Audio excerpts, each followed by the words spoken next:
Quiero invitarles a inclinar sus rostros conmigo y vamos a pedir la presencia de Dios en nuestro estudio de esta mañana. Padre Celestial, gracias te damos por habernos despertado este día. Gracias te damos por habernos dado la vida un día más. Pedimos, Señor, al abrir tu palabra en esta mañana, que nos ayudes a concentrarnos en ella. Ayúdanos a entender el mensaje que tienes para nosotros. Te damos gracias, Señor, por escuchar nuestra oración, pues te lo pedimos en el nombre de Jesús. Amén. Durante el transcurso de esta semana estamos estudiando los mensajes de los 3 ángeles de Apocalipsis, el capítulo 14 y los versículos 6 al 12. Hasta ahora hemos estudiado el versículo 6 y una porción del versículo 7. El versículo 6 dice: vi volar por en medio del cielo otro ángel que tenía el evangelio eterno para predicarlo a los moradores de la tierra, a toda nación, tribu, lengua y pueblo, diciendo a gran voz: temed a Dios y dadle gloria, porque la hora de su juicio ha llegado. Y adorad a aquel que hizo el cielo y la tierra y el mar y las fuentes de las aguas. El mensaje de este primer ángel tiene el propósito de preparar a un pueblo para la segunda venida de Jesús. Tiene el propósito de preparar a un pueblo para pasar victoriosamente por el juicio divino que se está realizando ahora en el cielo. Hay 3 imperativos en este versículo.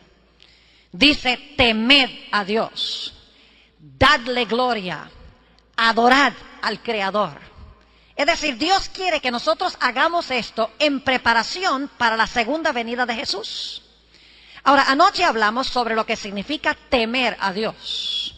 Significa tenerle un intenso respeto, reverencia, veneración profunda que nos lleva a obedecer cada requisito de Dios por amor a Él.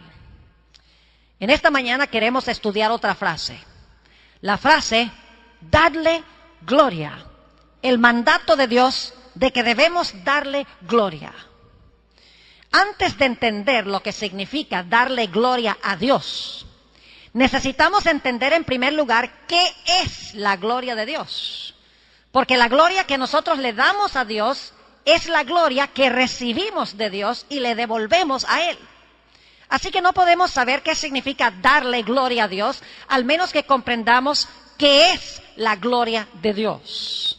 Así que vamos a mirar por unos momentos, al comenzar nuestro estudio de esta mañana, qué es la gloria de Dios. Ahora, cuando yo menciono esa frase, gloria de Dios, probablemente surgen en nuestras mentes pensamientos de una luz deslumbrante, de una luz radiante, y pensamos que posiblemente esa es la gloria de Dios.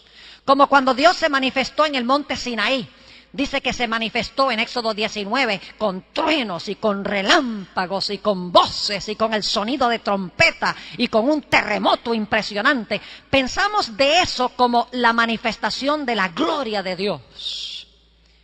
Pero en la Sagrada Escritura hay otra dimensión de la gloria de Dios, que es la que se está enfatizando en Apocalipsis 14 y el versículo 7. No es esa luz deslumbrante, esa luz radiante que cuando la gente ve esa gloria cae como muerta.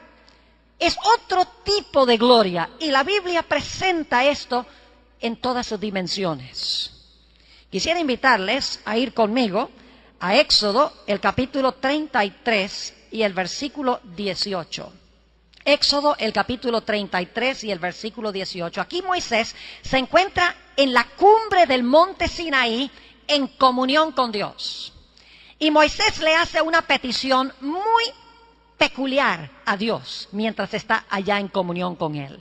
Noten lo que dice Éxodo 33, 18. Él entonces le dijo: te ruego que me muestres tu gloria. Moisés le dice a Dios: Señor, muéstrame tu gloria. ¿Qué le mostró Dios? ¿Una luz deslumbrante? ¿Su brillo resplandeciente? La respuesta de Dios es extraña. Cuando Moisés le pide que le muestre su gloria, noten la respuesta de Dios en el versículo 19. Y le respondió, Dios está hablando aquí, yo haré pasar todo mi bien delante de tu rostro y proclamaré el nombre de Jehová delante de ti. Qué interesante lo que le muestra Dios a Moisés. Moisés dice, muéstrame tu gloria, y Dios dice, voy a hacer pasar delante de ti mi bien. Voy a proclamar el nombre de Jehová. El nombre en la Biblia denota el carácter de la persona. No es como hoy en día que a veces ponemos nombres porque hay algún familiar que tenía ese nombre o por distinguir a un individuo de otro. En la Biblia el nombre se da porque se quiere que el hijo tenga el carácter o porque Dios sabía que el carácter de esa persona iba a ser de cierta clase. Así que dice, proclamaré el nombre de Jehová delante de ti. Y ahora escuchen. Y tendré misericordia del que tendré misericordia, y seré clemente para con el que seré clemente. Lo que le muestra Dios a Moisés, la gloria que Dios le muestra a Moisés, es su carácter. Dice, yo haré mi bien pasar delante de ti, mi bondad, en otras palabras. Haré que mi misericordia pase delante de ti, mi clemencia pase delante de ti. Cuando Moisés le pide a Dios que le muestre su gloria, Dios le muestra una descripción de su carácter. Es decir, la gloria de Dios es su carácter. Noten también Éxodo 34 y el versículo 6 y 7, a donde se amplía un poco este pensamiento. Dice en el versículo 6, y pasando Jehová por delante de él, es decir, por delante de Moisés, porque Moisés había pedido ver la gloria de Dios. Ahora Dios pasa por delante de Moisés, le va a mostrar su gloria. Pero fíjense qué peculiar lo que Dios le muestra. Y pasando Jehová por delante de él, proclamó, Jehová, Jehová, fuerte, misericordioso y piadoso, tardo para la ira, grande en misericordia y verdad, que guarda misericordia a millares, que perdona la iniquidad, la rebelión y el pecado, y que de ningún modo dará por inocente al malvado. Es decir, Dios le muestra a Moisés, según este texto, su misericordia, le muestra su piedad, le muestra que es tardo para la ira, le muestra su justicia. Dios le muestra a Moisés los rasgos de su carácter. Qué forma extraña de Dios revelar su gloria. La gloria de Dios son los rasgos de su carácter. Ahora, en Éxodo 34 encontramos un detalle muy interesante. Éxodo 34 y el versículo 29 nos describe a Moisés cuando desciende de la montaña, después de haber estado en comunión con Dios, después de haber contemplado el hermoso y el glorioso carácter de Dios. Es interesante la descripción que se da de Moisés cuando desciende de la montaña. Éxodo 34 y el versículo 29. Y aconteció que descendiendo Moisés del monte Sinaí con las 2 tablas del testimonio en su mano, al descender del monte no sabía Moisés que la piel de su rostro resplandecía, después que hubo hablado con Dios. Muy importante esa última frase. Dice que cuando Moisés descendió de la montaña, le resplandecía el rostro después de haber hablado con Dios. Es decir, la gloria de Dios se le pegó a Moisés. Moisés se contagió, podríamos decir, con la gloria de Dios cuando descendió de la montaña. Y ahora Moisés está reflejando en su rostro la gloria de Dios. ¿Saben ustedes que la Biblia nos dice en Números, el capítulo 12, y quiero leer ese texto, Números el capítulo 12, y el versículo 3 nos dice algo muy interesante en cuanto a Moisés. Dice allí, y aquel varón Moisés era muy manso, más que todos los hombres que había sobre la tierra. ¿Qué clase de carácter tenía Moisés? Dice que tenía un carácter manso más que cualquiera de los hombres que había en ese tiempo en la tierra. Y sin embargo la Biblia indica de que hubo un tiempo en que Moisés no era muy manso. Moisés era medio bravo. Note lo que dice en el libro de Éxodo.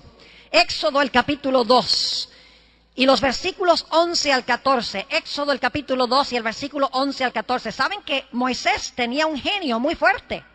Podía enojarse fácilmente, aún hasta el punto de matar a alguien. Eso fue mucho antes de que ocurriera lo que hemos estado estudiando esta mañana. Dice en Éxodo el capítulo 2 y el versículo 11, en aquellos días sucedió que crecido ya Moisés salió a sus hermanos y los vio en sus duras tareas. Y observó a un egipcio que golpeaba a uno de los hebreos sus hermanos. Entonces miró a todas partes, fíjense que este fue asesinato premeditado. Dice, entonces miró a todas partes y viendo que no parecía nadie, mató al egipcio y lo escondió en la arena. Es decir, Moisés tenía un carácter violento cuando estaba en Egipto.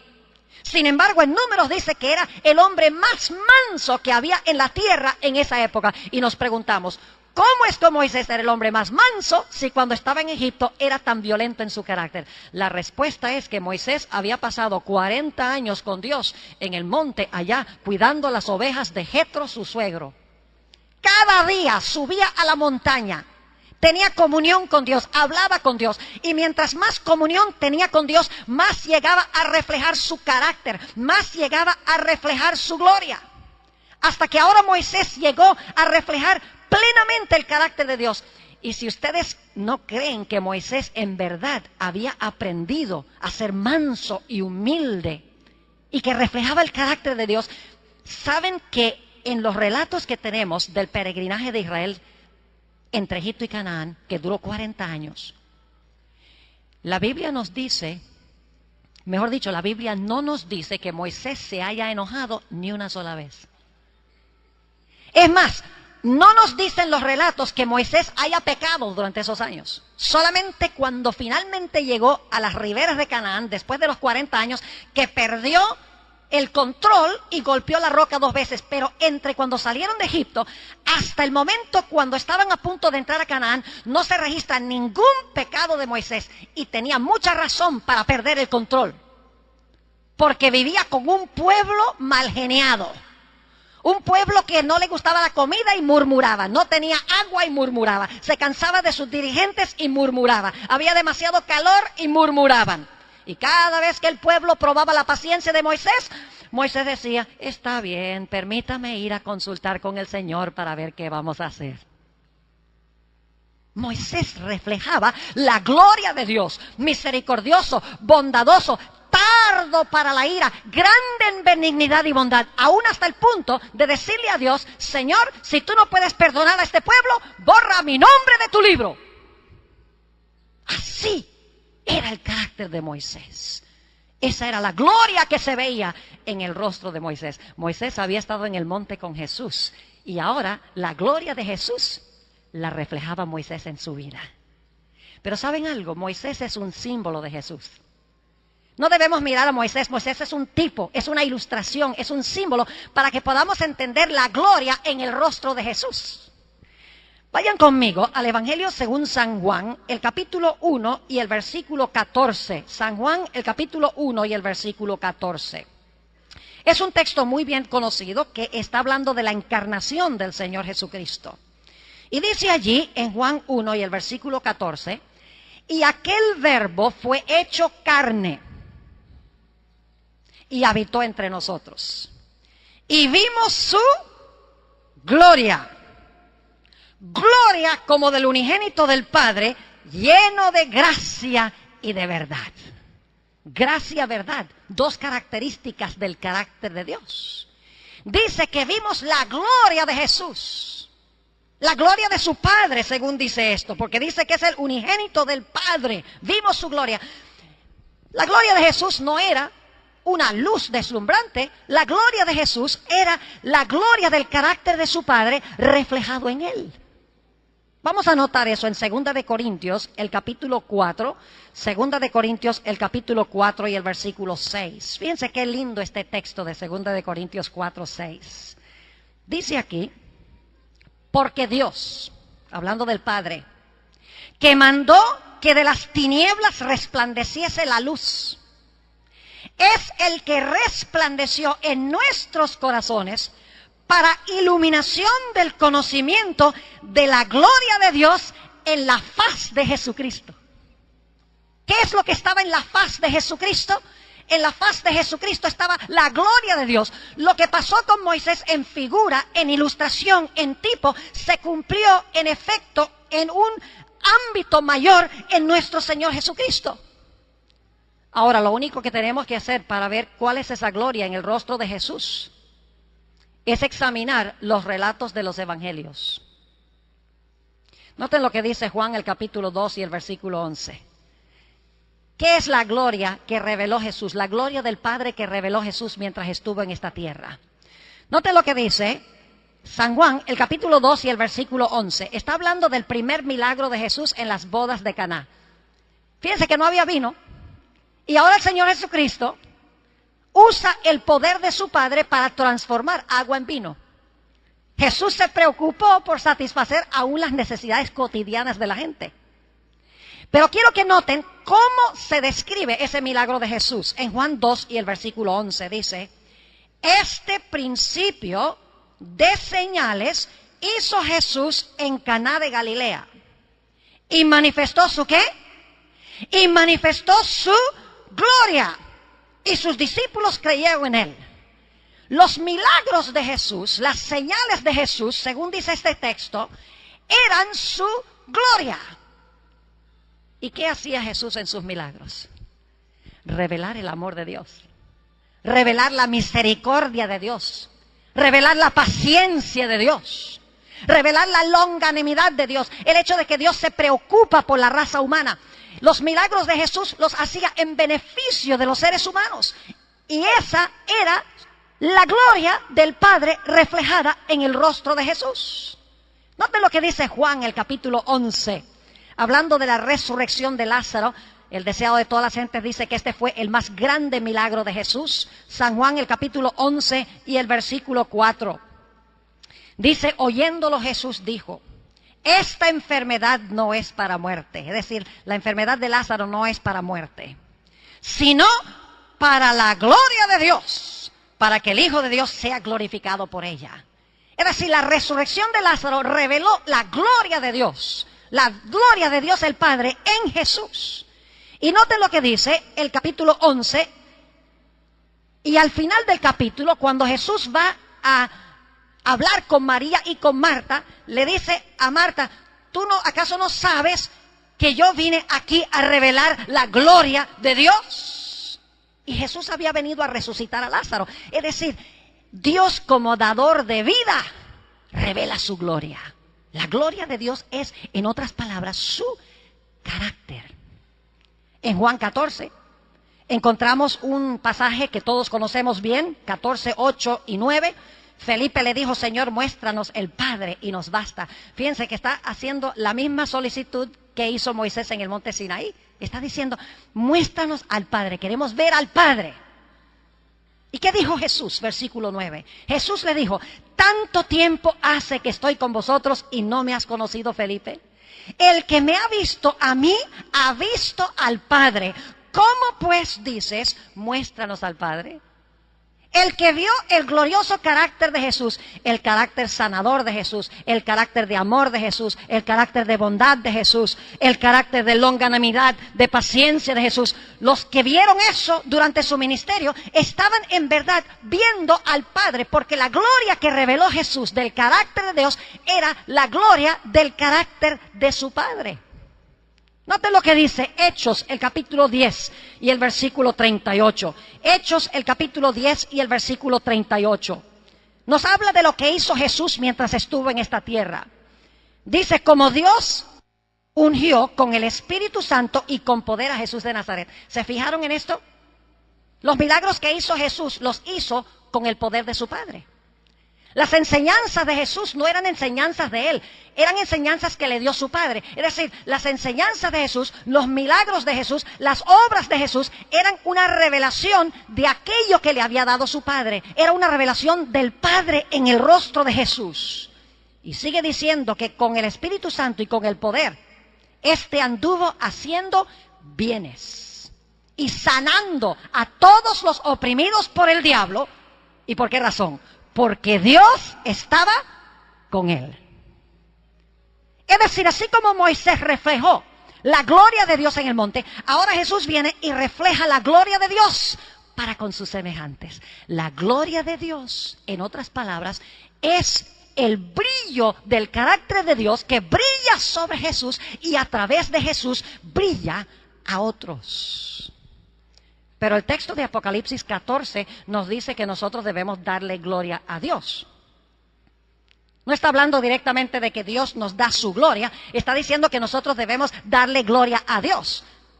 Porque hemos dedicado tanto tiempo esta mañana a hablar de lo que es la gloria de Dios. Mis queridos hermanos y amigos jóvenes, la razón por la cual he hablado tanto de lo que es la gloria de Dios es porque la gloria que viene de Dios es la misma gloria que le devolvemos a Dios. Vayan conmigo a San Juan, el capítulo 8, para entender un poquito mejor esto. San Juan 8 y el versículo 12. Juan, el capítulo 8 y el versículo 12. Otra vez Jesús les habló diciendo: yo soy la luz del mundo. El que me sigue no andará en tinieblas, sino que tendrá la luz de la vida. Jesús dice: yo soy la luz del mundo. Pero ahora quiero que vayamos a Mateo y notemos algo muy interesante. Mateo, el capítulo 5, dice algo un poco distinto que lo que leímos en Juan 8. Mateo, el capítulo 5 y el versículo 14. Aquí Jesús le está hablando a la multitud que lo está escuchando. Y dice Jesús: vosotros sois la luz del mundo. Ahora tenemos un problema. ¿Quién es la luz del mundo? ¿Jesús o nosotros? En Juan 8:12 dice que Jesús es la luz del mundo, que brilla sobre el mundo. En Mateo dice que nosotros debemos ser la luz del mundo. Entonces, ¿quién es la luz del mundo? ¿Jesús o nosotros? Creo que la mejor explicación la adquirimos nosotros viendo la relación que existe entre el sol y la luna. Salen de día y ven ese sol radiante como el de esta mañana. Ah, qué rico ese sol, ¿verdad?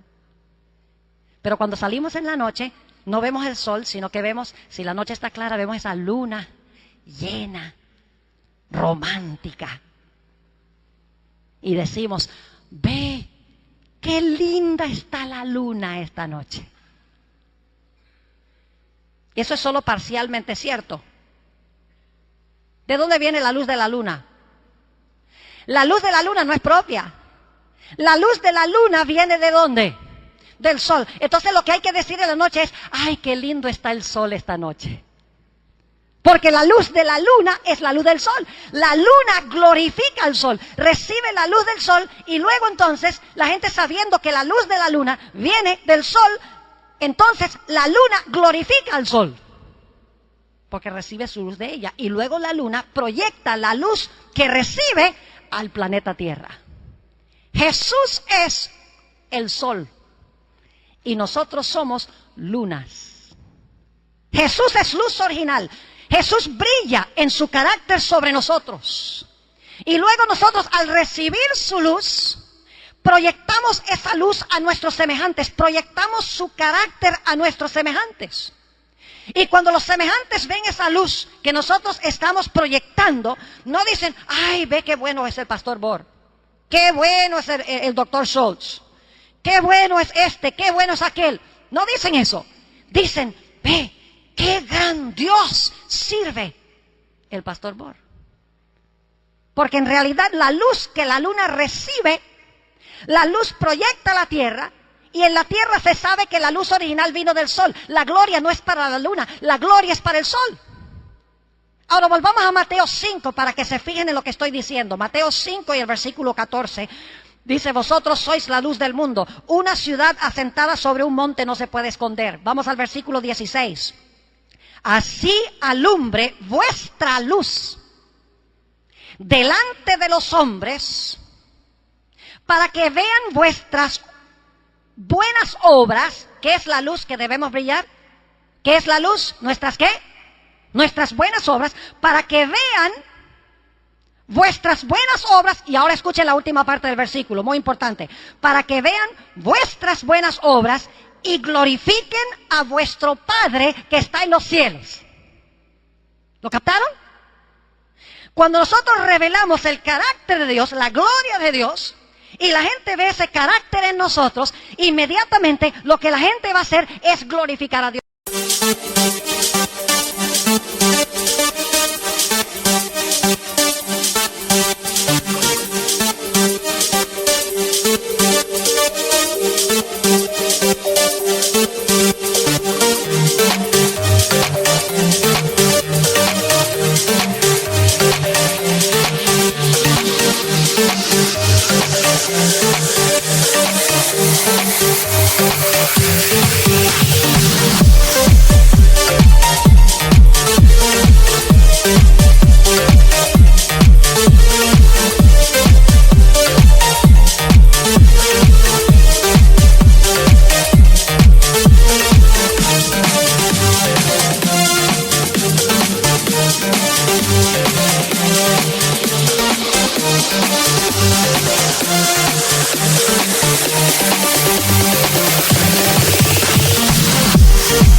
Y por esa razón, cada vez que Jesús hacía un milagro, la gente no decía, ay, qué bueno es este hombre, mire, nos hizo el milagro. Dice la Biblia que cuando Jesús hacía los milagros, la gente glorificaba a Dios, porque veían la gloria de Dios reflejada en Jesús. Es decir, que lo que nos está enseñando la Sagrada Escritura es que la gloria que nosotros debemos darle a Dios es en realidad reflejar la gloriosa luz de su carácter al mundo que Él nos ha dado en nuestra vida. Le devolvemos a Él la gloria que Él nos ha dado haciendo buenas obras, y así la gente cuando ve las buenas obras dice, el pastor Borsi sirve un gran Dios. ¿Están entendiendo lo que estoy diciendo? Es decir, darle gloria a Dios significa reflejar su carácter de bondad, misericordia, amor, justicia, longanimidad, paciencia. Rasgos de carácter que vienen de Él. ¿Saben ustedes por qué el Señor Jesús era capaz de revelar esos rasgos de carácter? Porque al igual que Moisés, pasaba largos ratos en comunión con su Padre. En San Marcos, el capítulo 1 y el versículo 35, encontramos una descripción de los hábitos devocionales del Señor Jesús. Hacía lo mismo que Moisés, pasaba horas y horas en comunión con su Padre. Y cuando pasaba horas con su Padre, llegaba a ser como Él. Dice en San Marcos el capítulo 1 y el versículo 35, levantándose muy de mañana, siendo aún muy oscuro, salió y se fue a un lugar desierto y allí oraba. Pasaba comunión con el Padre. ¿Y saben algo? Que cuando Moisés pasó tiempo con Dios, la gloria de Dios se le pegó. Cuando Jesús pasó tiempo con su Padre, la gloria de su Padre se le pegó y la reveló. Por eso en Juan 17, cuando Jesús al final de su ministerio está orando a su Padre, le dice, Padre, he cumplido la obra que me diste. He revelado tu gloria, dice Jesús. Es decir, te he glorificado, revelando la gloria que tú me diste, revelando tu carácter al mundo. Esto significa, mis apreciados jóvenes y hermanos, que al final de la historia Dios va a tener un pueblo que revela el carácter de Dios como nunca antes en la historia en sus vidas. Eso es lo que quiere decir Apocalipsis 18:1, cuando habla de ese poderoso ángel que desciende del cielo teniendo grande potencia y dice que toda la tierra es alumbrada con su gloria. Una revelación del carácter de Dios como no se ha visto jamás en la historia del mundo. Alimentando a los hambrientos, vistiendo a los desnudos, dándole agua a los sedientos, visitando a los encarcelados, recibiendo a los desamparados. No tenemos tiempo de leerlo, pero si leyeran Isaías el capítulo 58, dice que nuestra lumbre se levanta cuando hacemos estas cosas, cuando revelamos el carácter de Dios. Quiero concluir mis comentarios esta mañana con 2 Corintios 3. Para que se den cuenta que lo que hemos estado hablando es precisamente así. 2 Corintios, el capítulo 3 y el versículo 18. El apóstol Pablo está hablando de la experiencia de Moisés en el monte Sinaí.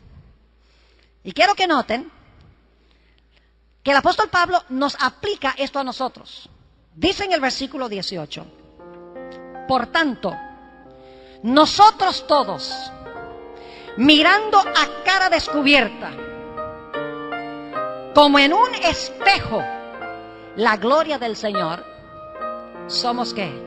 Somos transformados de gloria en gloria en la misma imagen como por el Espíritu del Señor. Dice allí que nosotros, pasando comunión con Jesús, dice aquí que contemplando la gloria de Jesús, somos transformados de día en día, de gloria en gloria, a su misma semejanza. Mientras más tiempo pasamos con Él, más reflejamos su gloria, más se nos pega su carácter para revelarlo al mundo. Elena White escribió unas palabras muy hermosas que se encuentran en el libro devocional Hijos e Hijas de Dios, página 337. Me gusta cómo ella describe esto. Dice, al contemplar la gloria, al contemplar a Cristo, al hablar de Él, al contemplar la belleza de su carácter, somos transformados de gloria en gloria. ¿Y qué es gloria? Es carácter. Somos transformados de carácter en carácter. Así vemos que hay una obra de purificación que se realiza mientras contemplamos a Jesús. Mirando a cara descubierta como en un espejo la gloria del Señor, la gloria de Jesús, somos transformados a su misma semejanza. Mientras más tiempo pasamos con alguien, más reflejamos a ese alguien. Por esa razón tenemos el dicho, dime con quién andas y te diré quién eres. ¿No han visto ustedes alguna vez a una pareja de viejitos que han estado casados por 50 años? Caminan por la calle y como que dan el mismo paso, a la izquierda y la derecha al mismo tiempo. Los ve uno, les gustan las mismas cosas, se miran igual, comen igual. Es como si fueran uno, como dice la Biblia. ¿Por qué razón? Porque cuando uno pasa 50 años con una persona, algo se le va a pegar. Y así es con Jesús. Mis apreciados jóvenes y hermanos, lo que más necesitamos nosotros en esta época de la historia es pasar tiempo con el Señor Jesús, en oración, en el estudio de su palabra, hablando de Jesús. La palabra que se usa aquí en 2 Corintios 3 es, cuando dice somos transformados, es la palabra metamorfoo. Es una transformación radical. Es la palabra metamorfosis. Y una metamorfosis, un gusano cambia a una mariposa. Ese es el cambio que se realiza cuando contemplamos al Señor Jesús, cuando estudiamos su palabra, cuando día en día pasamos tiempo con Él. Quiero terminar con una ilustración para que podamos entender más la importancia de pasar tiempo con Jesús, para que se nos pegue su gloria, para luego reflejar su gloria, para que la gente entonces lo glorifique a Él. Hace varios años enseñé en nuestra institución hermana en la ciudad de Medellín, Colombia. En ese tiempo se llamaba el Instituto Colombo Venezolano. Enseñé 6 años teología. Ha sido mi costumbre en las mañanas levantarme temprano, escoger una porción de los evangelios, leer esa porción y reflexionar sobre lo que estoy leyendo. Me ha ayudado en mi vida personal con el Señor Jesús, empezar con Jesús. Es más, Elena White dice que debemos pasar 1 hora al día contemplando la vida de Jesús, especialmente las escenas finales. Y dice que si lo hacemos, nuestra vida será completa y radicalmente diferente. La razón por la cual no tenemos victoria en nuestra vida cristiana es porque estamos viendo mucha televisión y estamos escuchando mucha música mundana. Estamos dedicando tiempo a aquello que no edifica. Reflejamos el carácter de lo que nosotros vemos y oímos. Es una ley psicológica de la vida. Esa mañana había estado yo reflexionando, cierta mañana, sobre el texto que dice, Padre, perdónalos, porque no saben lo que hacen. Y no solamente leí el texto, me puse a recrear la escena en mi mente. Traté de ubicarme y colocarme en el ambiente de la época, porque así debemos reflexionar sobre la Biblia, sobre la vida de Jesús. Fui a una clase, y en la clase había 2 alumnos que estaban en la parte de atrás, y durante toda la clase estaban hablando y estaban riéndose.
Cuando se reían y hablaban, yo los miraba, dejaban de hablar y de reírse, pero apenas miraba para otro sitio, reanudaban otra vez su conversación, casi en son de burla de lo que estaba sucediendo en la clase. Mientras ellos estaban en esta condición, haciendo esto, yo quiero decirles que la sangre me empezó a subir a la cabeza. Me empecé a irar. ¿Quiénes son estos alumnos para portarse de esta manera en clase? Y mientras más mal se portaban, más subía la sangre, hasta que estaba a punto de estallar e insultarlos públicamente en presencia de todos sus compañeros. Y cuando estaban las palabras por salir de mi boca, escuché como si alguien estuviera hablando conmigo: Padre, perdónalos, porque no saben lo que hacen. ¿De dónde salió ese pensamiento en ese momento? Yo creo que el Espíritu Santo me trajo a la memoria lo que yo había estudiado, aquello sobre lo cual había reflexionado esa mañana. Quiero decirles que cuando me vino a la mente eso, la sangre nuevamente descendió a donde debía estar. Me calmé, no dije nada. Al final de la clase, muy pacífica y serenamente, hablé con los dos alumnos y se resolvió el problema. Así es que llegamos a reflejar el carácter de Jesús, pasando tiempo con Él en oración, en estudio de su palabra y en testificación a los demás. Yo quiero preguntar en esta mañana, ¿cuántos de los presentes quieren decirle al Señor Jesús: Señor, yo quiero que tú grabes tu carácter hermoso, tu carácter bello en mí? Yo quiero pasar ese tiempo contigo para que cuando la gente vea el reflejo de tu carácter en mi vida, puedan decir: yo quiero servir a ese Dios que sirve este hermano, que sirve esta hermana. ¿Desea usted en esta mañana que Dios escriba su carácter? Levante la mano si ese es el deseo de tu corazón en esta mañana. Gloria a Dios. Oremos. Padre Celestial, sabemos, según el libro de Apocalipsis, que tu pueblo al final de la historia, toda una generación de tu pueblo, va a revelar tu carácter en toda su gloria. Y que el mundo va a ver cuán maravilloso eres tú. Pero Señor, antes que tu pueblo pueda glorificarte de esa forma, necesitamos nosotros recibir ese carácter. Necesitamos pasar tiempo con Jesús. Necesitamos meternos dentro de tu palabra. Necesitamos orar. Necesitamos hablar a otros de lo que Jesús ha hecho en nuestra vida. Y de esta manera experimentar un cambio en nuestro ser. Tú has visto, Señor, las manos levantadas en esta mañana. Te ruego, Señor, que tú suplas cada anhelo de cada corazón sincero. Oh, Señor, te pido que nos des tu carácter hermoso y glorioso. Ayúdanos a terminar tu obra en este mundo, pues el Evangelio se terminará no solo predicándolo, sino por testimonio a todas las naciones. Bendice, Señor, a esta juventud de esta institución. Bendice al personal docente. Bendice a los hermanos y hermanas de la comunidad. Oh, Señor, trae un reavivamiento y una reforma como no se ha visto nunca en esta institución. Te damos gracias, Señor, por escuchar nuestra oración. Quiero invitarles a inclinar sus rostros conmigo y vamos a pedir la presencia de Dios en nuestro estudio de esta mañana. Padre Celestial, gracias te damos por habernos despertado este día. Gracias te damos por habernos dado la vida un día más. Pedimos, Señor, al abrir tu palabra en esta mañana, que nos ayudes a concentrarnos en ella. Ayúdanos a entender el mensaje que tienes para nosotros. Te damos gracias, Señor, por escuchar nuestra oración, pues te lo pedimos en el nombre de Jesús. Amén. Durante el transcurso de esta semana estamos estudiando los mensajes de los tres ángeles de Apocalipsis, el capítulo 14 y los versículos 6 al 12. Hasta ahora hemos estudiado el versículo 6 y una porción del versículo 7. El versículo 6 dice: vi volar por en medio del cielo otro ángel que tenía el evangelio eterno para predicarlo a los moradores de la tierra, a toda nación, tribu, lengua y pueblo, diciendo a gran voz: temed a Dios y dadle gloria, porque la hora de su juicio ha llegado. Y adorad a aquel que hizo el cielo y la tierra y el mar y las fuentes de las aguas. El mensaje de este primer ángel tiene el propósito de preparar a un pueblo para la segunda venida de Jesús. Tiene el propósito de preparar a un pueblo para pasar victoriosamente por el juicio divino que se está realizando ahora en el cielo. Hay 3 imperativos en este versículo. Dice: temed a Dios, dadle gloria, adorad al Creador. Es decir, Dios quiere que nosotros hagamos esto en preparación para la segunda venida de Jesús. Ahora, anoche hablamos sobre lo que significa temer a Dios. Significa tenerle un intenso respeto, reverencia, veneración profunda que nos lleva a obedecer cada requisito de Dios por amor a Él. En esta mañana queremos estudiar otra frase. La frase: dadle gloria. El mandato de Dios de que debemos darle gloria. Antes de entender lo que significa darle gloria a Dios, necesitamos entender en primer lugar qué es la gloria de Dios. Porque la gloria que nosotros le damos a Dios es la gloria que recibimos de Dios y le devolvemos a Él. Así que no podemos saber qué significa darle gloria a Dios, al menos que comprendamos qué es la gloria de Dios. Así que vamos a mirar por unos momentos, al comenzar nuestro estudio de esta mañana, ¿qué es la gloria de Dios? Ahora, cuando yo menciono esa frase, gloria de Dios, probablemente surgen en nuestras mentes pensamientos de una luz deslumbrante, de una luz radiante, y pensamos que posiblemente esa es la gloria de Dios. Como cuando Dios se manifestó en el monte Sinaí. Dice que se manifestó en Éxodo 19 con truenos y con relámpagos y con voces y con el sonido de trompeta y con un terremoto impresionante. Pensamos de eso como la manifestación de la gloria de Dios.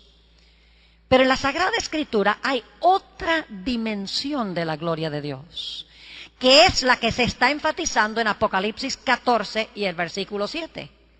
No es esa luz deslumbrante, esa luz radiante que cuando la gente ve esa gloria cae como muerta.